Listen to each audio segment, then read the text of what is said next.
Abra sua Bíblia, por favor, lá no segundo livro dos Reis, capítulo de número 4, sem demais delongas. Versículo 1. E uma mulher das mulheres dos filhos dos profetas clamou a Eliseu, dizendo: Meu marido, teu servo, morreu, e tu sabes que o teu servo temia ao Senhor.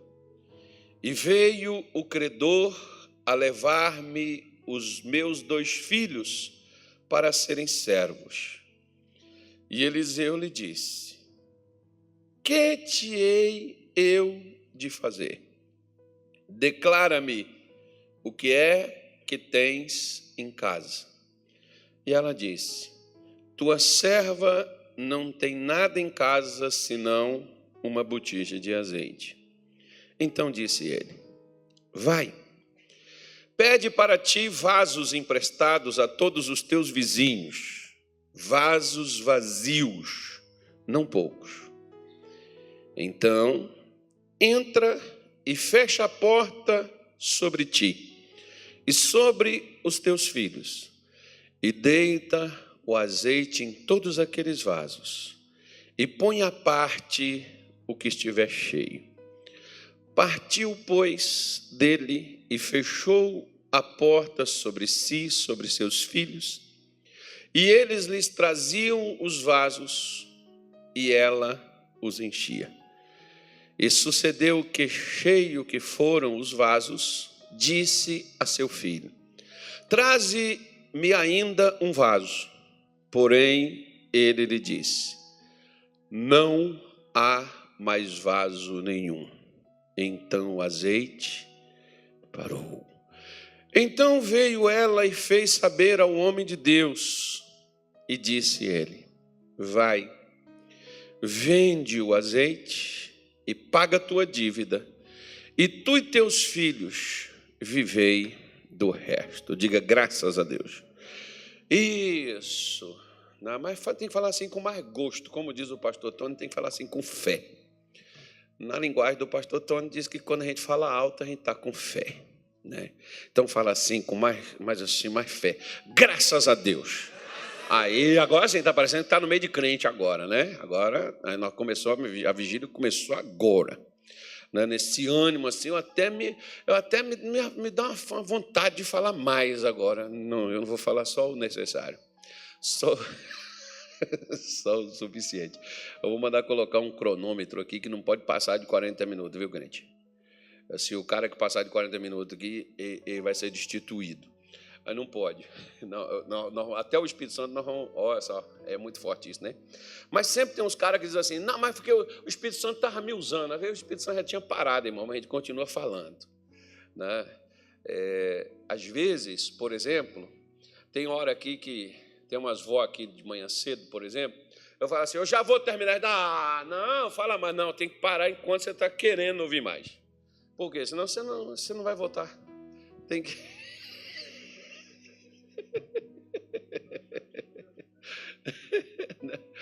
É porque significa que você está prestando atenção. Se eu me empolgar, né? Você vê, por exemplo, a gente se empolga que a comida está gostosa. O que acontece? Fica gordo, obeso, ou então vira um comilão, né? Um glutão. Porque tem uns magrelos que comem mais do que a gente que está gordo, viu? Eles falam da gente, igual eu conheço um amigo meu, por exemplo, ele é magrinho, mas um dia ele foi gordo, assim, mais gordo que eu. Mas até hoje eu digo para ele assim: cara, você tem um problema. O seu corpo emagreceu, mas o seu olho ainda é gordo. Não é o olho gordo no sentido que vocês falam, né?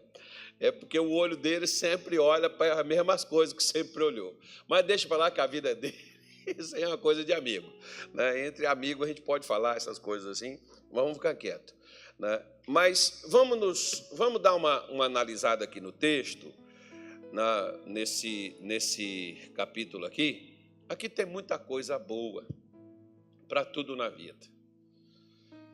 E sempre, por exemplo, nós podemos ver que essa mulher, ela não devia O apóstolo João, por exemplo, na sua primeira carta, ele diz assim: amados, eu vos escrevi para que não pequeis.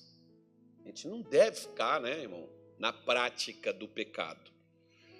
Mas ele diz também, aquele que diz que não peca é mentiroso, a verdade não está nele. Não, mas ele diz, eu escrevi para você não pecar. Mas se todavia, mesmo com a escritura, com você leu, você ouviu, você pecar, não está tudo perdido. Nós temos um advogado junto ao Pai, Jesus Cristo, o justo. Confessai os vossos pecados, ele é fiel e justo para vos purificar de toda a injustiça, que é o que o apóstolo João, a sua carta é baseada mais ou menos nisso daí.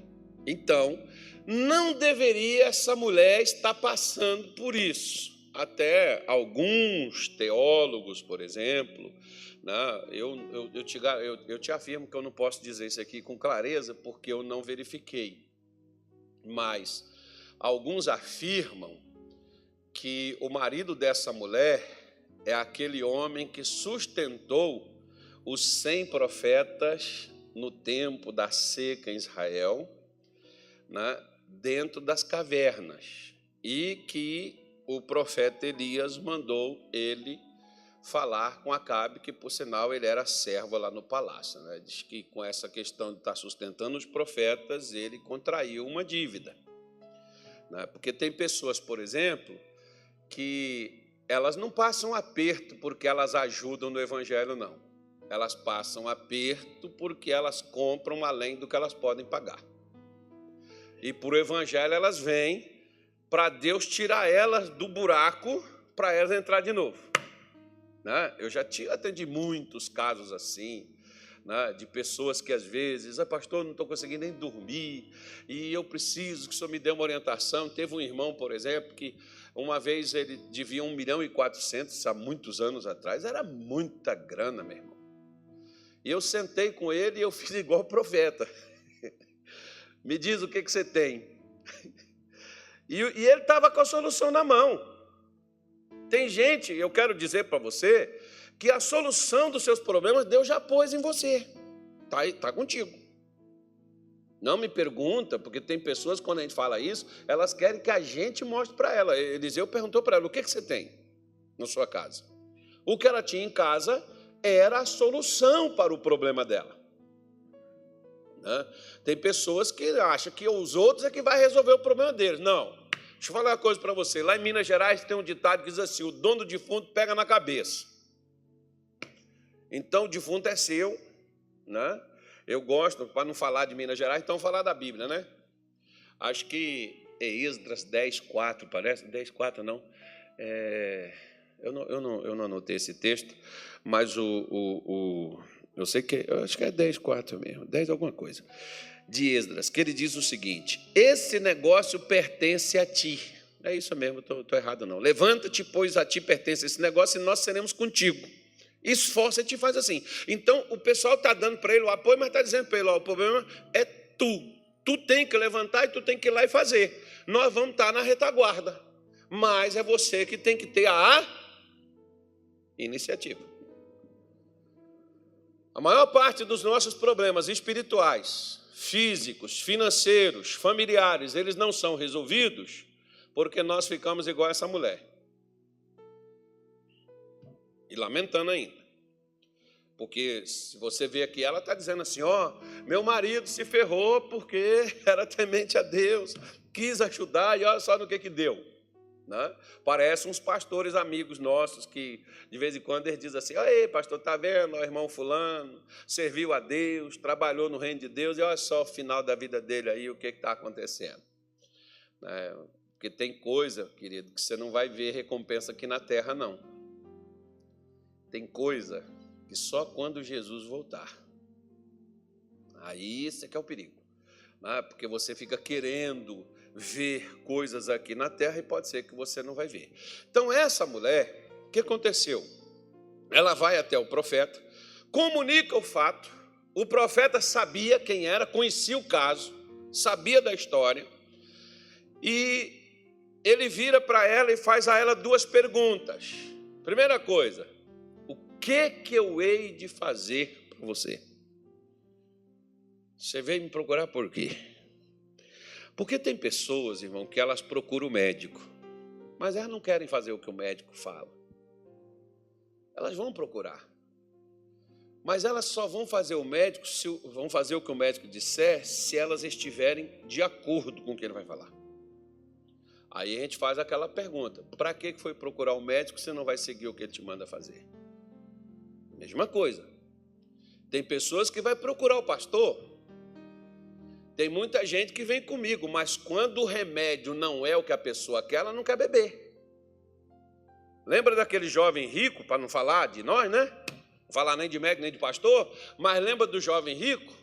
Ele não foi com Jesus e disse assim: bom mestre, o que eu farei para herdar a vida eterna? Jesus disse: ó, bom, só há um que é Deus. Mas vamos lá, guarda os mandamentos. Ele disse: quais? Jesus falou lá uns 4 lá, ele falou: eu tenho guardado isso desde a minha infância. E Jesus olhou para ele e disse assim: somente uma coisa? E o que faltava ele quis fazer? Então para que ele foi perguntar?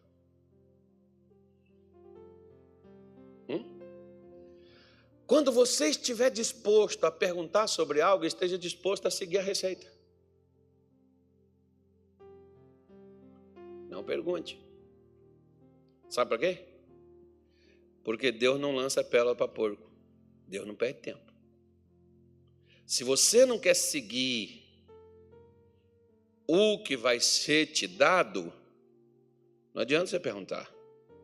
Isso é pesado, mas é uma realidade. Jesus ainda falou com o jovem. Ainda deu para ele, ó, vende tudo que você tem, dá aos pobres, vem e me segue. Ele não quis fazer. Mas você viu o restante do discurso de Jesus? Como que ele lamenta e como ele fala, porque eu vos digo que é mais fácil um camelo passar no fundo de uma agulha, que não é uma agulha dessa de costurar, tá?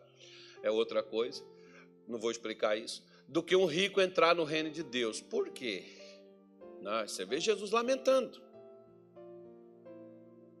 Porque tem pessoas que elas até... Tem gente que faz curso, tem gente que espiritualmente está obeso. Como assim, pastor? Irmão, tem curso, tu participa, tem encontro, tu vai. Tem vigília, tu vem, tem domingo, tu tá. Tu lê Bíblia, tu lê livro, tu faz um monte de coisa. Tu tá cheio de conhecimento, mas não faz nada. Então você está obeso.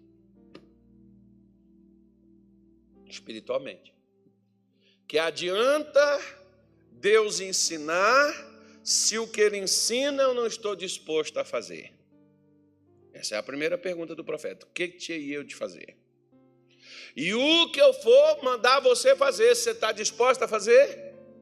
Acredito que a conversa aqui, não, alguém não pegou direito, mas a pessoa deve ter falado: o que você me disser, eu faço. Porque tem gente que vem comigo e fala assim: pastor, o que o senhor disser para mim, eu decidi, eu estou com Deus, não largo, eu só saio daqui quando eu morrer. Eu falo: cuidado com essas palavras. Por quê? Porque a roseira vai balançar e depois tu vai chegar aqui com um monte de desculpa dizendo assim: porque aquele irmão que estava lá, que aquele pastor Daniel não foi muito com a cara dele lá, aí daqui a pouco tu saiu, irmão. Então tenha cuidado com essas colocações assim, tá? Muita gente que já chegou comigo: não, o que for para ser feito, eu estou pronto. E quando a gente fala para fazer, aí a pessoa não faz. Isso já aconteceu. Estou mostrando para você biblicamente. Esse jovem estava interessado em saber, mas quando Jesus deu para ele a receita, irmão, ele não quis fazer o bolo, não. Ele pulou fora. Ele saiu de ladinho. Ainda saiu triste ainda, mas não foi não. Ficou triste, mas não fez. Quem sabe ele tivesse feito, tinha ficado alegre.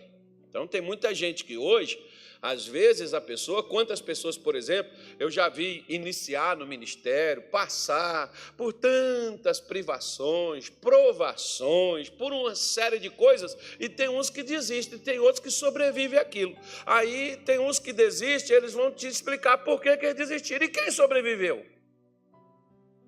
E quem não desistiu? Quem não desistiu tinha uma coisa. Quer ver? Olha para cá. Qual a desculpa dessa mulher para estar passando o que ela passava? Qual o problema dela? Eu já até dei. O problema dela é desculpa, irmão. Diga assim: eu preciso parar de dar desculpas para mim mesmo. Isso. Porque quando ele não dá para a gente, ele dá para os outros. Não, mas você sabe por que o meu casamento acabou? Foi meu marido, meu ex. Sabe por que eu saí da igreja? Por causa do ministério. Sabe por que eu saí do emprego? Por causa daquela colega de trabalho que eu tinha. Isso é desculpa. Sabe por que eu desisti? Porque ficou pesado. Tudo é desculpa.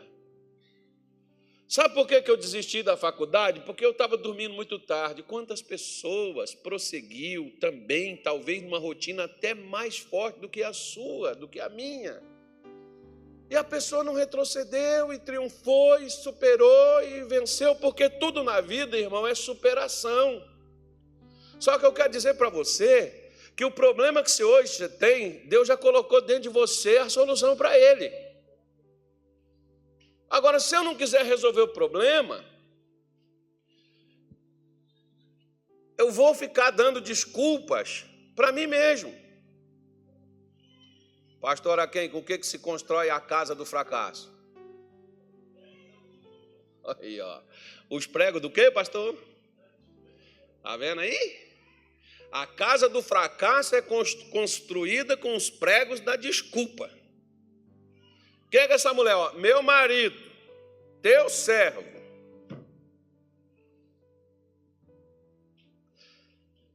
As irmãs podem falar assim, mas pastor, se eu sou conhecer meu marido. Agora o que Jesus falou de marido incrédulo e mulher santa? Quem vence quem, irmão? Quem supera quem? A mulher santa sobrepõe o marido incrédulo. O marido santo sobrepõe a mulher incrédula. Ou seja, o marido de Deus doma a jararaquinha ou a cascavel. Como é que chama aquelas cascavel lá dos Estados Unidos lá? Acho que é a mais perigosa. Eu esqueci o nome delas. É a mais perigosa da área. São várias, né? A cascavel, eu esqueci. Esqueci o nome dela. Pois é, vence. Por quê? Porque desde quando, irmão? Só recentemente. Porque quando, há 30 anos atrás, eu assistia a novela, até na Globo, o bem sempre venceu o mal, ainda que seja no último capítulo. Mas sempre venceu. Então, o bem vai sempre triunfar. Até na novela da Globo há 30 anos eu não assisto, mas não sei como é que está. Não sei como é que é mais, não vejo. Mas há 30 anos atrás, quando eu assistia, era assim. Você assistiu o primeiro capítulo da novela, você já sabia que era o bandido, que era o mocinho, que eram os bons, que eram os que não prestavam. Aí você já sabia o final aquele ali vai ficar com aquele, o final aquele ali vai morrer, o final aquele dali vai sofrer um treco ali, vai ser preso ou qualquer outra coisa. Né? Está pronto lá, já dissecou tudo. Então, nós, por exemplo, passamos a dar, né, a desculpa dela aqui de estar endividada e perdendo os filhos é o que o marido tinha feito. Mas o que ela estava fazendo para evitar aquilo? Só falando do que o marido fez. Só o marido dá uma cutucadinha nas esposas aí do celular aí. Vai chegar a sua vez.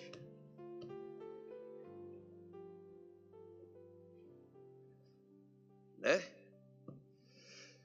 Porque ela tá ali culpando o marido da situação. Mas o que ela estava fazendo?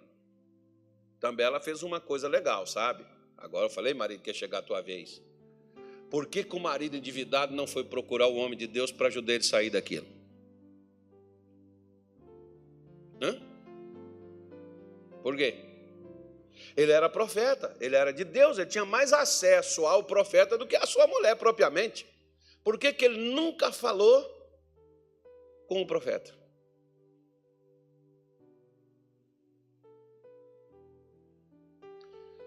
Eu já tive, por exemplo, pessoas que entravam na minha sala todo dia, conversava comigo sobre tudo quanto é tipo de assunto, mas nunca sobre os seus problemas. Por quê?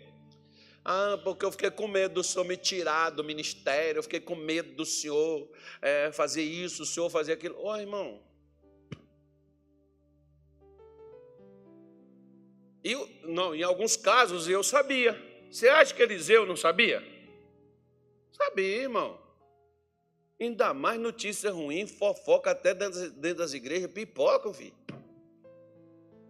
Vai falar que ele não sabia que o camarada estava endividado, irmão? Claro que sabia. Mas ele nunca foi até o homem de Deus para poder tratar daquele assunto. Tem gente que às vezes tem problema de pensamentos, de sentimentos, de desejos, de vontades, de intenções, mas não vai. Quer ver? Uma vez, por exemplo, um rapaz, ele chegou comigo e falou assim: pastor, eu sou viciado em pornografia.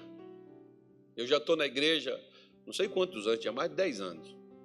Nem me lembro mais quanto tempo ele estava. Ele foi e disse assim, e sempre eu levanto, caio. Quando eu penso que eu estou firme, puf. Quando eu penso que eu estou firme, puf. Eu falei, por que você veio falar comigo? Porque eu queria uma oração. Eu falei, não tem oração para isso. Tem não? Não. Porque as pessoas têm os problemas que elas têm que tomar decisão. Elas querem que você resolva o problema para elas. Eu falei, não existe oração para isso aí. Existe uma coisa. Você quer parar? Quero. O que eu te disser, você vai fazer? Vou. Então você vai fazer 3 coisas. Dei para ele as 3 coisas para ele fazer. Daqui 15 dias eu quero você aqui de volta. Você vai prestar conta comigo, porque quando você tem que prestar conta com alguém, no mínimo você vai levar as coisas a sério, né? Sabe o problema de muita gente? É que não presta conta com ninguém. Já viu aqueles filhos que tá doido para sair de casa porque não quer dar conta para o pai na hora que chega? Nem da vida?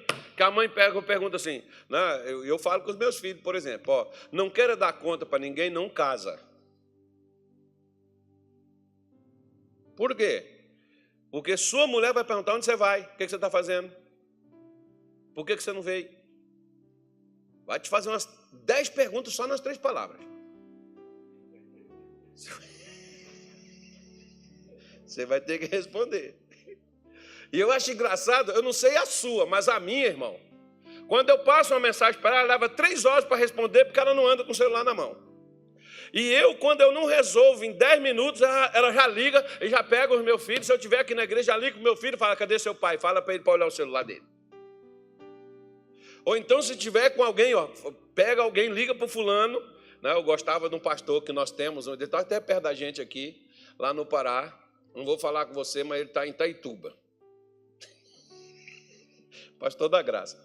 Não, pastor Júnior, abração.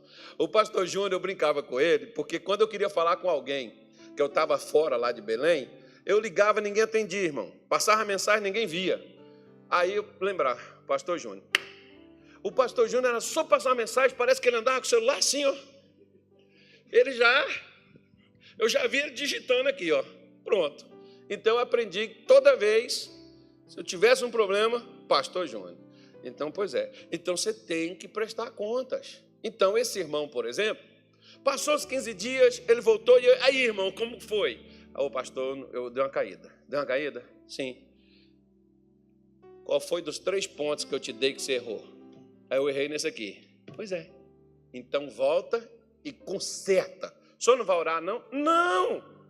Isso não é oração, isso é decisão. Você viu o profeta orando para a mulher aqui?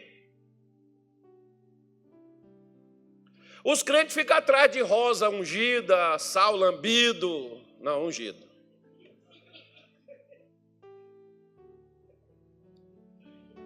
Irmão, amém. Vou falar mal de novo, que eu já fiz isso várias vezes também.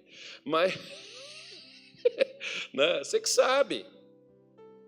Porque as nossas atitudes, elas vão falar muito mais do que as coisas que os outros vão fazer por você. Não foi o que Eliseu fez para essa mulher, ele direcionou, posicionou ela, mas o que ela fez é que deu resultado das posições que ele deu para ela. Porque o que ele manda ela fazer?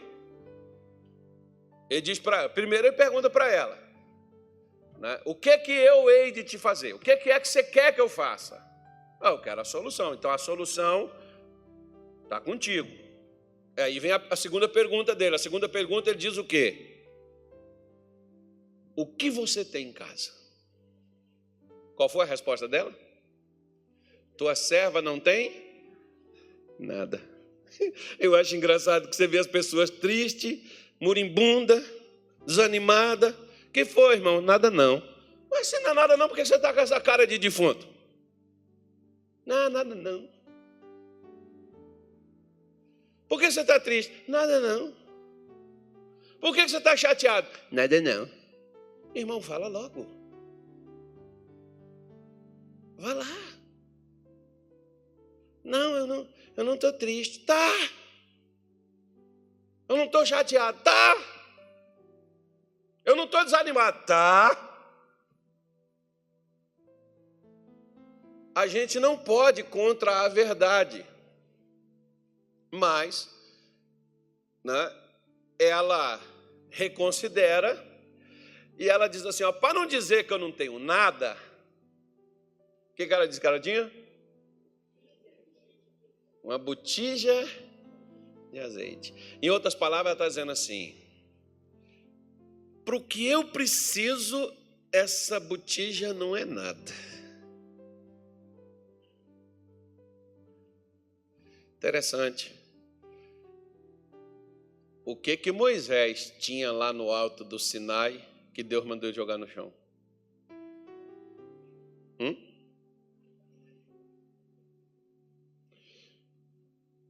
E Deus usou o quê? Deus não deu para ele a varinha da fada.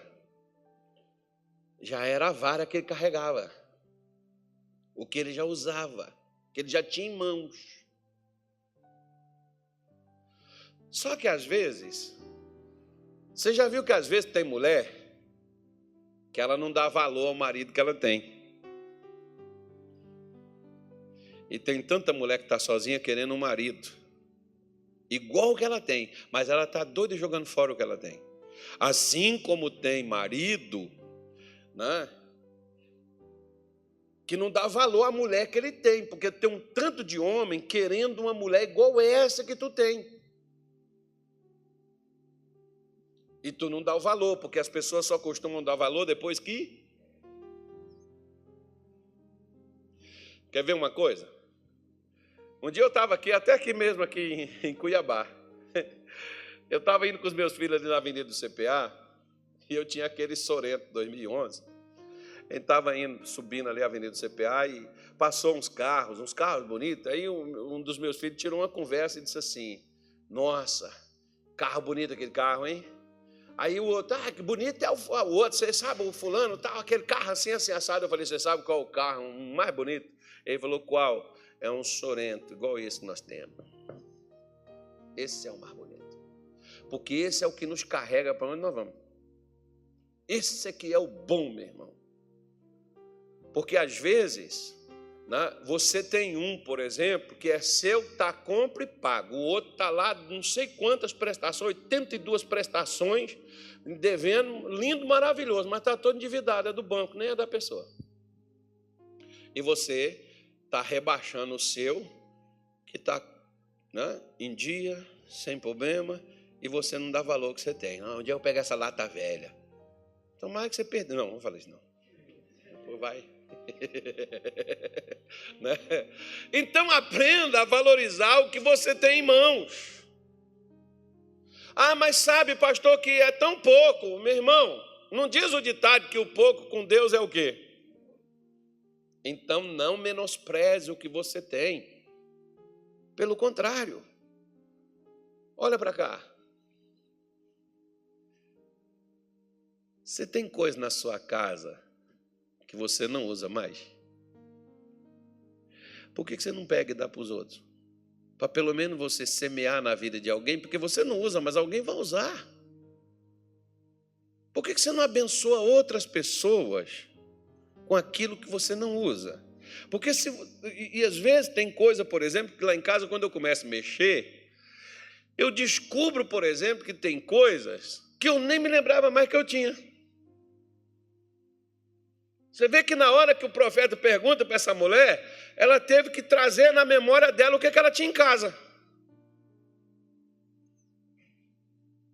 Às vezes você tem solução, está lá na sua casa. Às vezes está na parede pendurado, que é um diploma do que você tirou, e você não usa.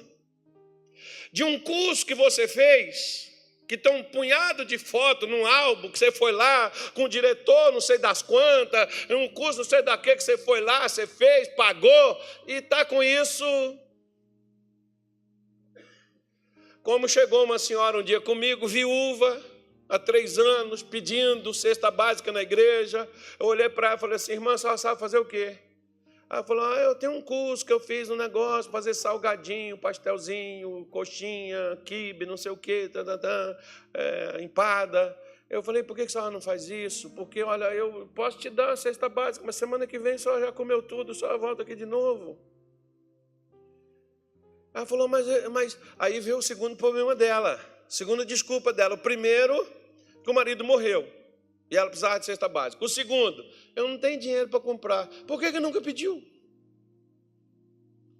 Pessoal, não tem dinheiro? Não, eu vou comprar 1 quilo de cada coisa para a senhora poder começar seu negócio.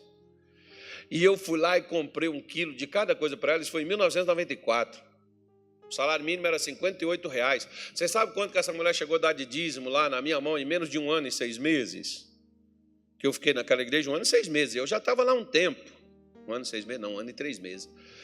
Isso foi de 4, 5 meses. Deus mudou a vida daquela mulher completamente. Ela chegou a dar R$42 de dízimo. Se ela estava dando R$42 de dízimo, quanto ela estava ganhando por mês? Ela estava dando quase um salário mínimo de dízimo.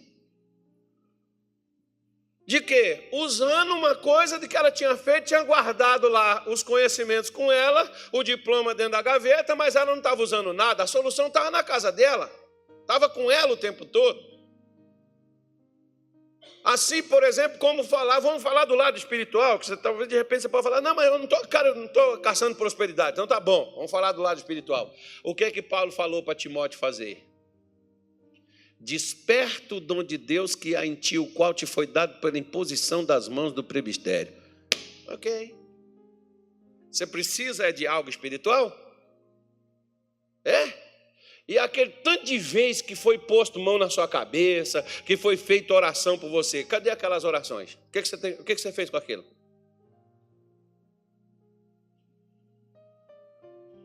Quantas vezes você passou num corredor não sei do quê? Quantas vezes você recebeu imposição de mãos? Não só de 1, 2, 3, 5, 10. Tem gente aqui, se bobear, todos os pastores que passaram nessa igreja aqui já botou a mão na sua cabeça. E o que você fez com tanta imposição de mão que você recebeu? Porque toda imposição de mão transfere algo para você. Algo é te dado. Algo é passado. Tanto é que Paulo está falando: ô Timóteo, nós passamos capacitação para a sua vida. Você está capacitado, mas você está fazendo o quê, Timóteo, com essa capacitação? Não, estou enterrando, que eu estou deitado aqui na rede tomando tereré. Então acorda, meu irmão. Satanás está sacudindo a tua vida por essa causa. Por quê? Porque você está aí parado. Você parou no tempo. Você está aí reclamando de uma coisa, reclamando da outra. Igual, por exemplo, irmão, quer ver? Ó, a nossa igreja tem tanta deficiência, não tem? Falta tanta coisa na nossa igreja, não falta? Sabe por que falta? Porque o que foi dado para cada um de nós não usamos. Se a gente usava, não faltaria coisa nenhuma. Porque o que Deus te deu, Ele não vai dar para mim, Ele já deu para você. Você deveria estar me ajudando. O que Ele deu para mim, Ele não deu para você. Eu tenho que fazer a minha parte, eu tenho que estar ajudando você. Você está entendendo por que a carroça não anda? Está entendendo por que as coisas não vão? Porque a gente está igual a essa mulher, a gente tem em casa, mas não usa. Ou a gente tem e a gente não considera que isso seja significante. Isso aí não resolve nada. Isso aí não serve para nada, porque é só uma coisa. Não era só um problema que aquele jovem tinha. E o problema não era a solução também para o problema dele. Uau! Ela só tem uma botija com azeite. É a solução. Mas por que ela não via a solução? Pelo mesmo motivo que eu e você, quando temos problema, nós olhamos para onde? Para o problema e não para a solução. Quando você parar de olhar para o problema, você vai ver a solução. A solução está logo ali. Mas olhando para o problema, ele não me deixa enxergar a solução. Estava no alcance da mão dela. Mas o profeta manda ela pegar, né? E ele manda ela ir, vai e pede para ti vasilhas vazias, não poucas. Olha para cá. Ela tinha dinheiro? Para comprar vasilha? Não. O que o profeta mandou ela fazer? Agora você imagina. Você tem uns vizinhos cri-cri? Tem? Tem? E se um vizinho daqueles cri-cri que você tem chegar lá para pegar uma tupperware daquela top que tu tem? Tu vai arranjar? Vai. Falando nisso, se alguém te der uma vasilha, devolva, irmão. Devolva. Mesmo que for de plástico. Normal, devolva. E a pessoa ainda te deu com alguma coisa dentro. Lá em Minas Gerais diz até que tem que devolver com algo. Não é? Não pode devolver vazio também não. A pessoa te deu com a comida, devolva pelo menos com um livro, alguma coisa. Ela vai lá e devolve. Mas veja bem, ele manda ela pedir, ao mesmo tempo em que o profeta manda ela pegar vasos emprestados, ao mesmo tempo Deus também está trabalhando para emprestar quando fosse pedido. Sabe que tem gente que diz assim, eu morro, mas eu não vou depender de ninguém. Então morre. Por quê? Porque talvez o problema pior que nós temos é o orgulho.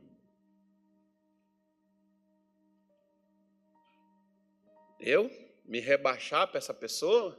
Pois é, então nosso problema é de relacionamento. A gente deveria relacionar bem com as pessoas, interagir com elas, ganhar a confiança delas. Por quê? Porque se hoje você pede algo emprestado para alguém, você não devolve. Outro dia, quando você precisar, a pessoa vai pensar 2 vezes antes para te emprestar. E olhe lá se te empresta.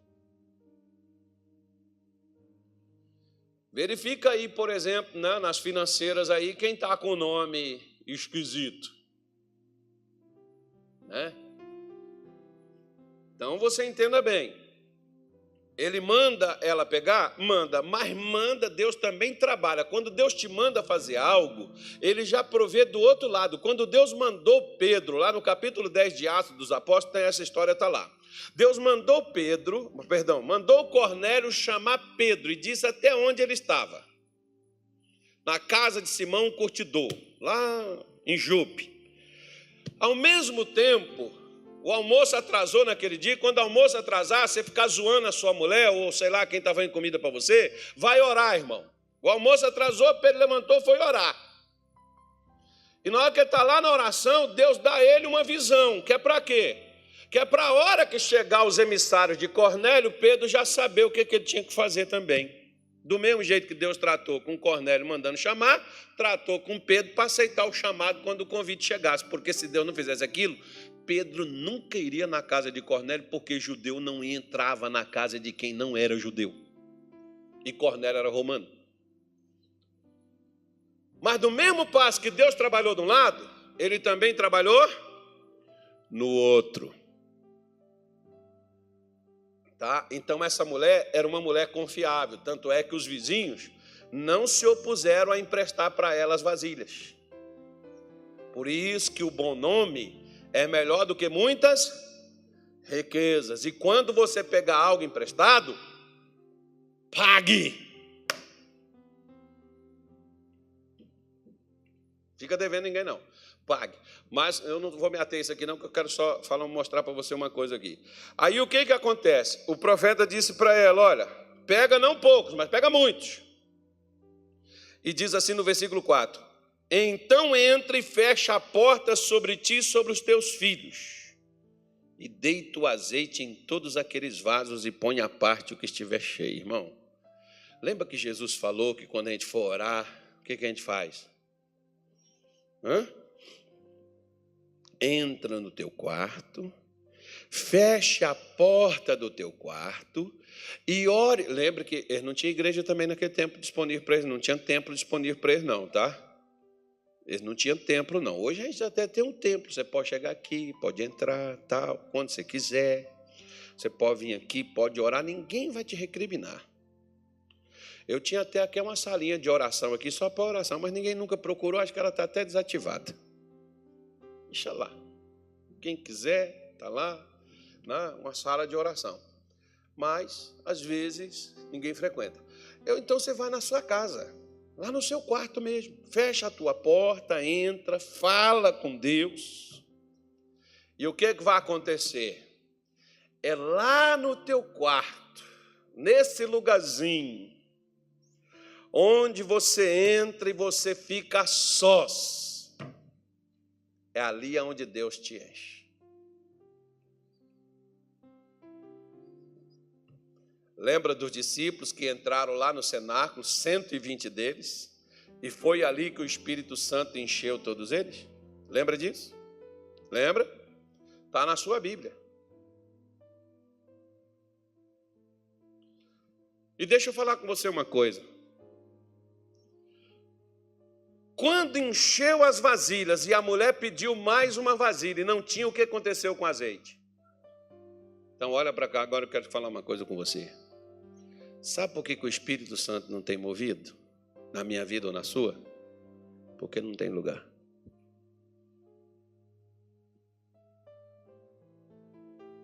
Às vezes a gente está cheio. Cheio de quê? Vaidade, orgulho. Às vezes a gente está cheio de desânimo,